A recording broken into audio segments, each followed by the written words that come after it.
Good Saturday morning to you all. We have a lot of big updates we need to cover today. An explosive-laden drone penetrated the outer radiation barrier around Chernobyl. The big question is this going to be used to drag the United States and others into World War III? We got 200,000 federal employees being laid off from the federal government. We'll tell you who and why. We got restaurant managers struggling with the egg prices. We got major electric range recall. So if you've purchased an LG range out there recently, you may need to pay attention to this. 500,000 being recalled across the U.S. due to fire dangers. And we have a deal of the day. Handy every day and life-saving in an emergency. It's a cheap fix that really will make your life better right now and could really save your life in the future. We got all that plus a whole bunch of Watchmen updates from all over. Let's get into it. Welcome to the Poplar Report. I'm Steve Poplar. I'm an accountant by trade, and these are your updates that you guys are sending in from all over. If you have something to share with the rest of us, make sure you use the word update somewhere in your comment. That gets it to the right place. Appreciate all of you contributing to that, and those of you who don't even get quoted sometimes here, but some of your stuff that you're sharing, I am watching it and I am reading it, and it is helping to inform me as I'm sharing with the community about what's going on out there. So I appreciate all of you. Before we go any further, I do want to thank our sponsor, Genesis Gold Group. They help people who have retirement accounts. So if you have an IRA, 401k, if you are not really comfortable with where the stock market is or what's happening with the bond markets, and you want to get your investments into something safer, Jonathan and his team can talk to you about what that looks like, what the fees are, everything like that, and see if it's a good fit for you. A bunch of you guys have already done that and keep giving me thumbs up on the guys over at Genesis Gold. So there'll be a link at the end of the video. All right, a drone struck the protective sarcophagus over the Chernobyl reactor. Of course, the Chernobyl reactor is still absolutely a disaster, but they've been containing it. They put an inner covering over it, and then they decided to put an over covering over the outside of it to protect everyone else from what's going on inside there still. There's video footage of the drone actually hitting the sarcophagus, and it penetrated it. So there's a big hole in it now. They're already looking at repairing it. The radiation on the outside of the sarcophagus is not too bad, and so workers are able to work in that area for limited periods of time. So Ukraine is claiming that it was a Russian drone that hit the sarcophagus. Russia is out there claiming it wasn't one of theirs, and so, is this a false flag by Ukraine in order to scuttle any kind of peace talks out there? Possibly. Usually what happens with a false flag, though, is a battery of... usually when you do a false flag, you want to have all the media already on your side, so you want to get the media all ginned up on it. You want them ready to go. And we haven't seen that wave of interest from the media right off the bat. So that is one thing that I will say that kind of goes against the false flag thing. But I'm not exactly sure what's going on there, and it doesn't seem like anyone else is really fully sure what's going on either. The damage was not severe. It's headline making for sure. And it happened right before a weekend too. That's kind of like where you want to bury stuff, right? So why would you do it the worst possible time for a news cycle? I don't know. Moving over to Lebanon, a country that you probably think about all the time. Hezbollah there launched an attack on a UN convoy, burning at least one vehicle, and several UN personnel were injured in the attack. The UN is already demanding, and the Lebanese army are demanding Hezbollah turn over the people responsible for that attack. Moving over to the U.S., the spat between the Trump White House and the Associated Press continues as the AP still refuses to call the body of water off Louisiana the Gulf of America. Won't do it. Just keeps calling it the Gulf of Mexico. They're being taken off the short list for special treatment, like going into the Oval Office for announcements and traveling on Air Force One as part of the embedded journalists. AP has gotten really preferential treatment for many, many years, and now suddenly they're being kicked to the little kids' table. They're still able to show up for the press briefings and such, but they're not being invited to all the special events anymore. And this has them foaming mad. They're foaming at the mouth. CNN is foaming at the mouth on their behalf, but it's because they just can't get around to, calling the body of water what the federal government calls it. Google and everyone else has already adopted it. It's a name change, and partially due to the fact that some of the legislation out there refers to the Gulf of Mexico, and in order to get around some of that legislation, you have to rename it. So Biden thought he could shut down all drilling off the coast of the southern states, and he did that, and his executive orders and his legislation all used the Gulf of Mexico.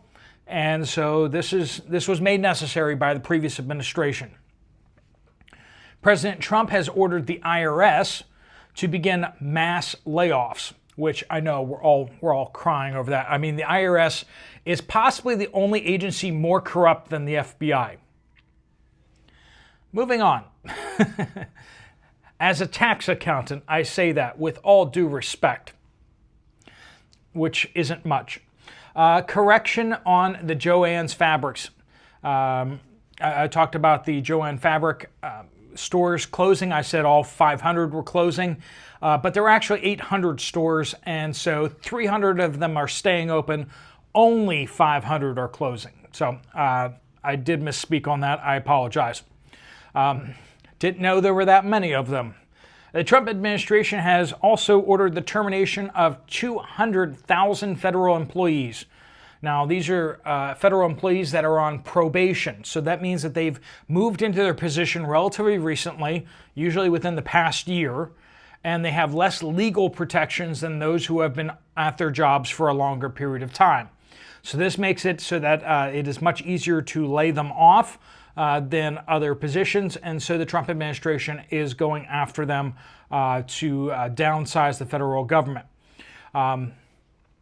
Probably should have taken the buyout before getting laid off. This is not good for them, and there's a lot of good people in the federal government who are being impacted by this. Perhaps you were one of them.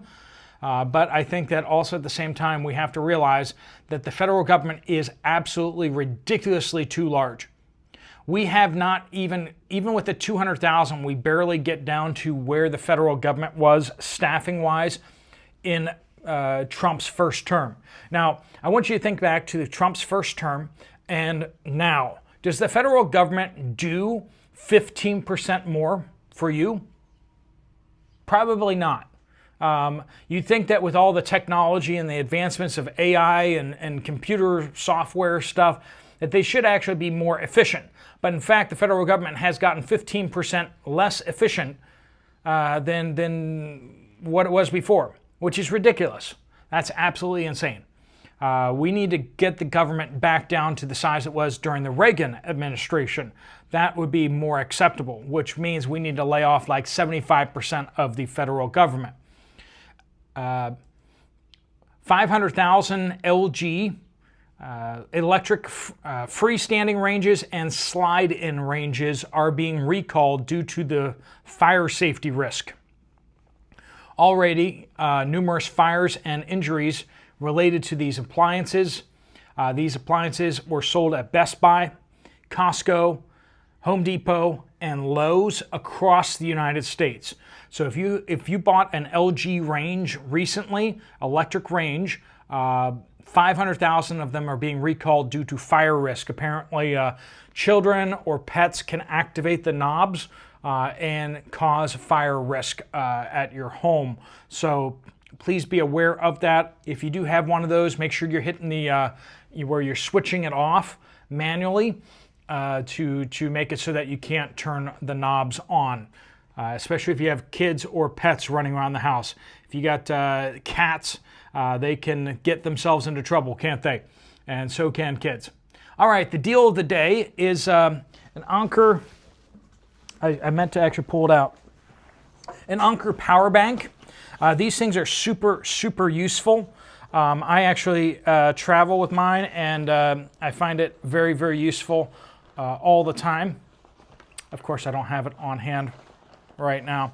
But it plugs into the bottom of your cell phone. And it ends up being, right now it's on sale, 38% off. This is it right there.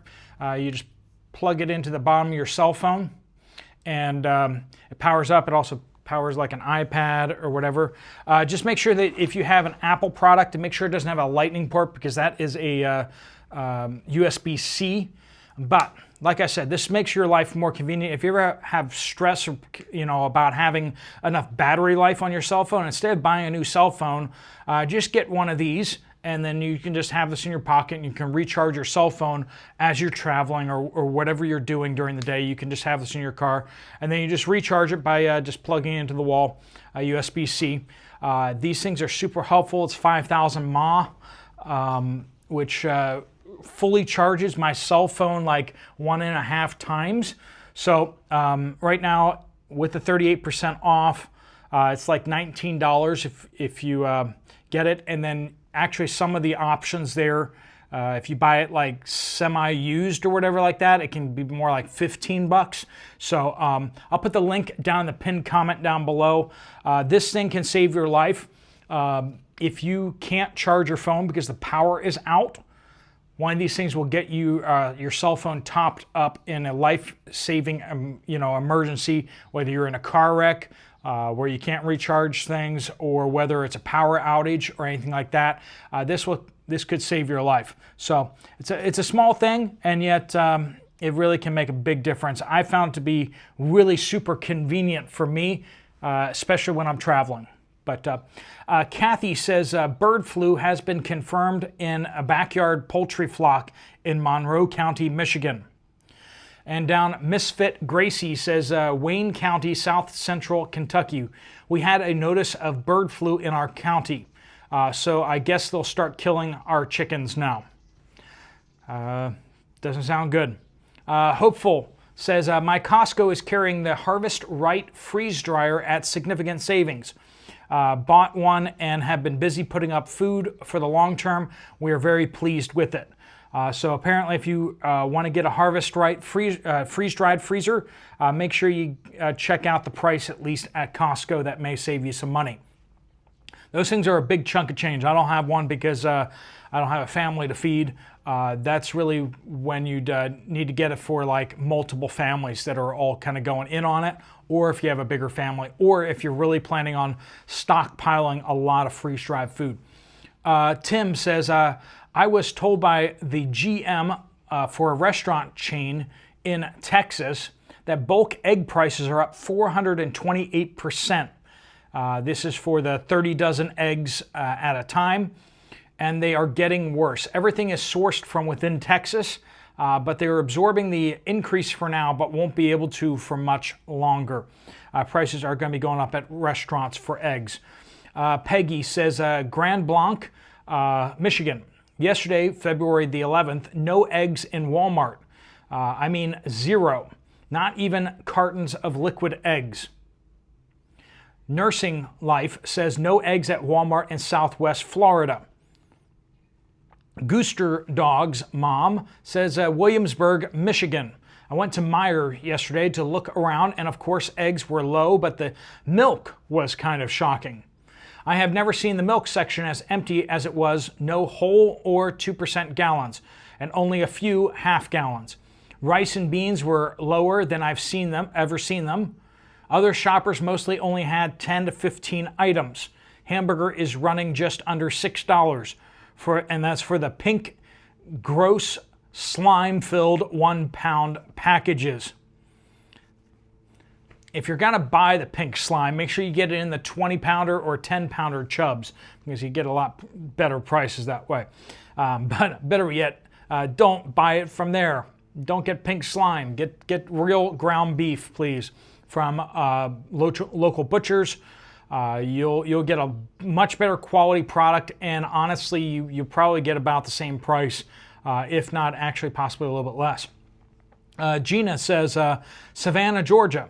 Went to Lowe's and saw that 3/4 of the outdoor plant shelves were empty. No small plants, 0 vegetable plants. Ordered a faucet and almost a 2-week wait. In our area, for the last couple of years, warehouses have been going up 10,000 to 100,000 square feet per warehouse. They're being built. Dozens of these sites. I know it's a port area. This is Savannah, Georgia.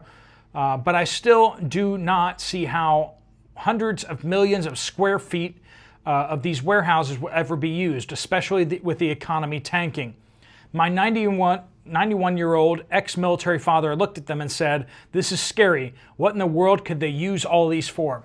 Hopefully, nothing for nefarious purposes. But then again, with the way the previous administration was. John Doe says, Steve, I've worked in manufacturing for the past 35 years. I have worked for dozens of companies during that span. Although my employment at 3 different companies encompasses about 32 of those years, I have worked in a variety of different manufacturing sectors. I have seen a tremendous change in the United States manufacturing sector in my working lifetime. 30 years ago, if for whatever reason I was not satisfied with my current employment, I could have walked out that door, entered another door, and started working at a different company the very same day. It used to be that pretty much anybody could do this. There was an abundance of opportunity that existed. That abundance of opportunity in the manufacturing sector does not exist today. Simply a fact. I have firsthand knowledge of this fact. God bless you, Steve.